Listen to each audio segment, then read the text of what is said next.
कलिंग का युद्ध किस वर्ष लड़ा गया था? ए 540 वर्ष ईसा पूर्व, बी 320 वर्ष ईस्वी, सी 440 वर्ष ईसा पूर्व, डी 261 वर्ष ईसा पूर्व।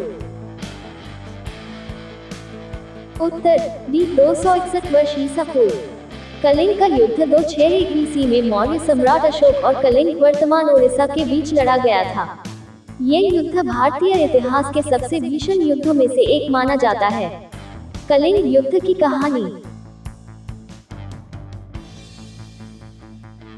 मौर्य सम्राट अशोक, जो चंद्रगुप्त मौर्य के पोते थे, ने लगभग पूरे भारतीय उपमहाद्वीप पर शासन किया।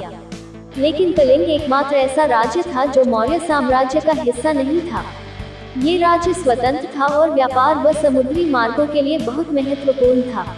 अशोक इसे जीतना चाहते थे, इसलिए उन्होंने अपनी विशाल सेना के साथ कलिंग पर आक्रमण कर दिया।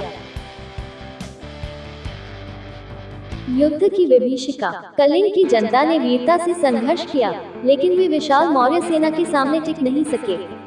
इस युद्ध में 1 लाख से अधिक लोग मारे गए, 1.5 लाख कैदी बनाए गए और अनेकों घायल हुए। युद्ध की भीषणता और हत्याओं को देखकर अशोक का हृदय परिवर्तन हो गया।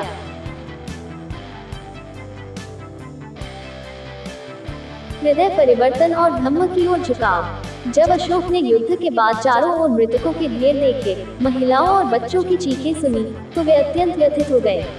उन्होंने हथियार त्यागने और अहिंसा व बौद्ध धर्म अपनाने का निर्णय लिया। इसके बाद उन्होंने अपने पूरे जीवन में धम्म, धर्म और अहिंसा के सिद्धांतों का पालन किया। कलिंग युद्ध का प्रभाव। 1. अशोक बौद्ध धर्म की ओर मुड़े और अहिंसा का प्रचार करने लगे। 2. उन्होंने पूरे भारत और विदेशों श्रीलंका, चीन, ग्रीस आदि में बौद्ध धर्म का प्रसार किया।